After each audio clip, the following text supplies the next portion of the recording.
Spoiler kali ini, Mimin akan membahas film yang dibintangi oleh aktris yang gak asing lagi di perfilman kancah Korea. Siapa lagi kalau bukan Seoji?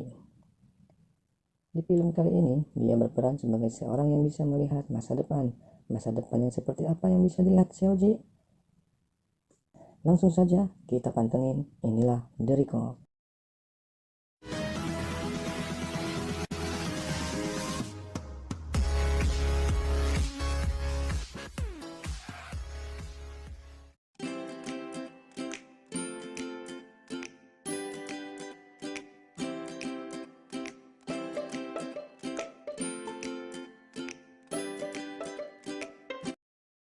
Film ini yang disutradarai oleh Yoo Min Seo. Film ini dimulai dengan seorang wanita yang baru saja tersadar dari komanya setelah mengalami kecelakaan bernama Seo Jin. Namun, ia mengalami amnesia setelah sadar. Scene pun berganti pada malam harinya di apartemen Seo Jin. Tiba-tiba lampu mendadak mati dan Seo Jin sendiri fobia akan kegelapan.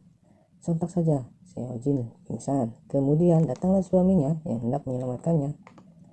Pagi harinya, Seoji pergi keluar karena ia merasa bosan. Tak lama ia bertemu dengan anak perempuan kecil di lift. Namun, tiba-tiba Seoji melihat kejadian buruk akan menimpa anak itu. Seoji mengikuti anak itu dan mau menyelamatkannya. Namun, suaminya datang tepat waktu menyelamatkan Seoji yang hampir tertabrak mobil. Lalu suaminya mengantarkan pulang, mengobati luka dan memberi obat penenang. Tak lama Seoji pun tidur. Namun, ia bermimpi. Seoji melihat seseorang membawa tas besar. Singkat cerita, pada waktu pagi harinya, Seoji berada di sebuah taman dan melihat anak kecil perempuan kemarin dan mengikuti anak itu hingga ke lift. Namun, ia kembali melihat hal buruk menimpa anak itu. Lalu Seoji pun mengikuti lagi anak itu setelah sampai dan benar saja terjadilah ledakan di arah lift anak itu. Seoji pun mengajak suaminya untuk berkonsultasi kepada dokter spesialis dan menceritakan apa yang ia alami. Namun mereka tidak mempercayainya. Dokter pun berkata, mungkin pasca trauma yang Seojin alami, Seojin pun tampak kesal. Tak lama, Seojin pun kembali bertemu dengan anak kecil itu bersama kakaknya. Scene pun berganti di mana Seojin melihat sosok lelaki, namun ia tidak bisa melihat wajahnya yang di dalam mimpi Seojin. Pagi harinya, suami Seojin pergi berangkat kerja. Tak lupa, suaminya sudah membuatkan sarapan untuk Seojin. Tiba-tiba saat mau sarapan, polisi pun datang dan menanyakan memar yang berada pada tubuh Seojin pada saat sebelum kecelakaan. Singkat cerita, polisi pun pergi dan tanpa sengaja melihat foto pengantin yang berada di dinding dan terlihat ada yang aneh pada foto pengantin itu. Biasanya, foto pengantin pria harus berada di sebelah kanan, tapi di sini terlihat sebelah kiri. Esoknya, saat sedang menuju lift, Seojin bertemu dengan gadis remaja dan dia lagi-lagi melihat kejadian buruk yang akan menimpa gadis remaja itu. Seojin pun mengikuti gadis itu dan mengingatkan gadis itu supaya berhati-hati bahwa akan ada kejadian buruk yang akan menimpanya. Namun, gadis itu tidak mendengarkan. Dengan rasa penasaran, Seojin pun mengikuti gadis itu kemanapun melangkah. Pas di tengah jalan, seseorang menghentikannya. Ternyata dia rekan kerjanya Seojin. Mereka pun mengobrol. Tak lama, Seojin mendapatkan alamat kantor suaminya dari rekan kerjanya Seojin. Seojin pun mendatangi kantor suaminya dan ternyata kantor itu sudah bangkrut dan tersegel. Saat sedang menyalakan lampu, suaminya langsung menanyakan, kenapa kamu bisa tahu alamat kantornya? Mereka pun bertengkar karena suaminya tidak jujur. Scene pun berganti di mana seorang polisi yang sedang menyelidiki bangunan tua mendapatkan petunjuk mobil misterius dengan pengemudi bertopi yang sekilas mirip foto pengantin yang ada di rumah Seojin. Sore harinya tampak seorang pria yang mirip dengan suaminya Seojin sedang mengambil password Seojin di dalam rumah yang sudah tidak dihuni lagi. Di pagi harinya, Seojin berada di taman dan sedang melihat barang-barang yang diambil dari sekolah seninya. Seojin pun terkejut melihat sebuah foto berdua dengan laki-laki, tapi bukan Jihun, suaminya. Saat hendak pulang ke apartemennya, Seojin bertemu seorang pria di lift. Seojin ingat, ternyata pria itu yang mau melakukan hal buruk kepada gadis yang waktu itu. Seojin mencoba untuk memperingatkan, namun pria itu langsung mencekiknya. Seojin pun berusaha kabur dan terlempar keluar lift. Beruntung, pada saat itu, suaminya dekat mendengar dan langsung datang. Pada saat tengah malam, Seojin terbangun dari tidurnya dan keluar apartemennya menuju kamar 306 yang dihuni oleh gadis remaja itu. Sesampainya di sana, Seojin mendengar suara jeritan di dalam kamar. Tak lama ada lelaki bertopi yang keluar dari kamar gadis itu membawa koper besar. Seojin pun bersembunyi dan tak sengaja lelaki bertopi itu menjatuhkan kalung leontin daun dan terlihat oleh Seojin. Di pagi harinya, Seojin mencoba menanyakan suaminya kemana waktu malam. Dia berkata dia tidur di samping Seojin.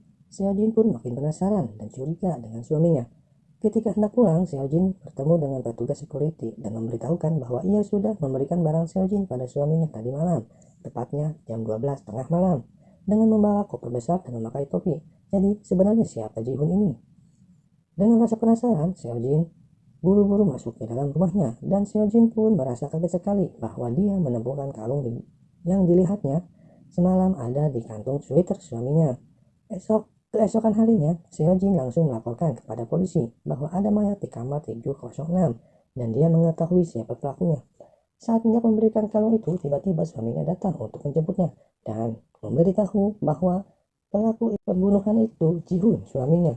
Jihun pun menyangkalnya bahwa Seojin berhalusinasi. Tapi polisi curiga kenapa Jihun mengetahui Seojin ada di kantor polisi. Tapi Jihun menyangka lagi bahwa dia menaruh pelacak di HP Seojin. Agar keadaan tak semakin runyam, polisi pun langsung ke TKP mengecek kamar 706 dan ternyata kosong. Tak berpenghuni guys.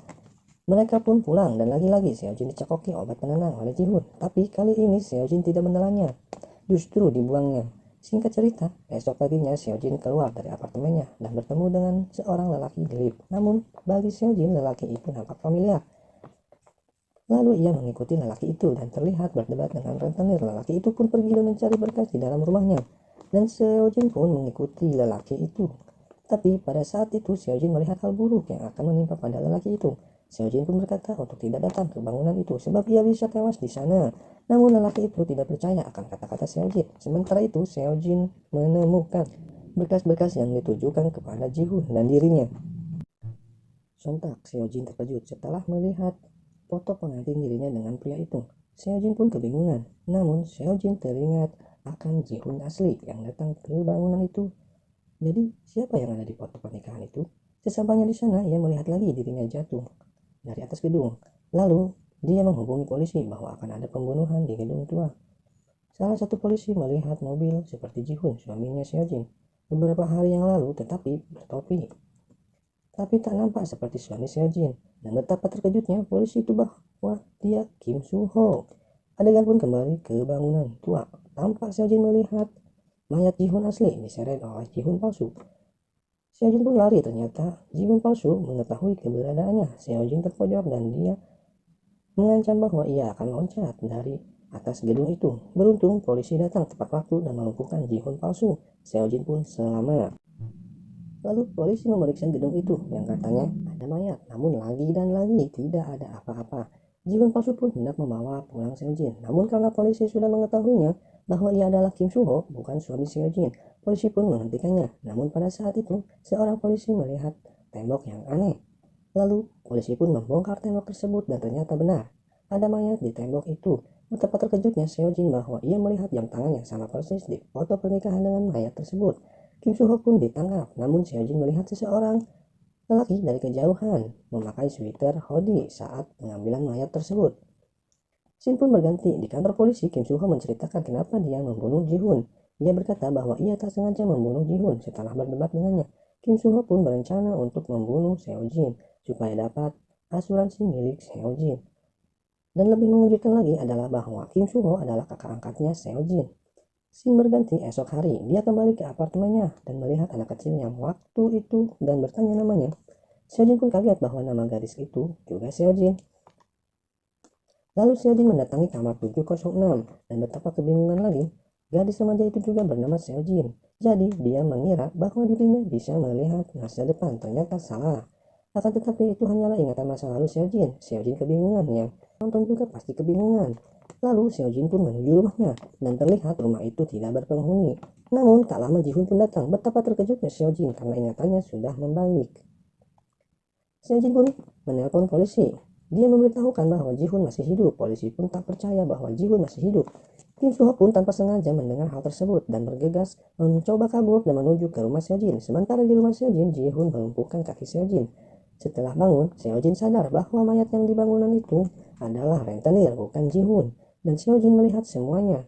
Jihun pun berkata atas apa yang dilihat Seojin semata-mata untuk dirinya. Namun, kedekatan Kim Soo-ho, kakak angkat Seojin, dengan Seojin membuatnya gila dan merasakan cemburu. Saking terbawa emosinya, mereka berkelahi. Seojin pun memukul Ji-hoon dengan besi dan Ji-hoon pun terkapar berlumuran darah. Tepat pada saat itu, Kim Soo-ho datang dan mengurusnya seperti yang dilakukan dahulu saat Seojin mencoba diperkosa oleh ayahnya. Karena begitu frustasinya, Seojin lompat dari gedung itu. Di saat itu, ternyata Ji-hoon belum mati dan dia pun melihat Kim Soo-ho menyelamatkan Seojin. Ji-hoon berkata, jadi ini semua karena cinta. Betapa Kim Soo-ho ingin menyelamatkan adiknya itu, namun Ji-hoon ingin membunuhnya. Kemudian Ji-hoon membakar apartemen itu. Saat hendak keluar, Kim Soo-ho datang dan mencegah Ji-hoon. Dengan cepatnya tangan Ji-hoon menusukkan pisau ke arah perut Kim Soo-ho. Polisi pun datang dan bertemu Ji-hoon lalu segera menangkapnya. Di saat itu, Kim Soo-ho menyelamatkan Seojin dari kobaran api di dalam apartemen yang sudah terbakar. Singkat cerita, pasca kebakaran itu, Seojin menanyakan Kim Soo-ho kepada polisi. Polisi pun berkata Kim Soo-ho sudah meninggal. Dan polisi pun memberikan berkas Kim Soo-ho. Betapa terkejutnya Seojin setelah melihat rekaman video Kim Soo-ho. Ternyata janji manis mereka, betapa inginnya Kim Soo-ho membawa Seojin untuk berlibur ke Kanada sewaktu kecil dan memulai awal kehidupan baru di sana. Seojin pun pergi mewujudkan impian itu dan tamat.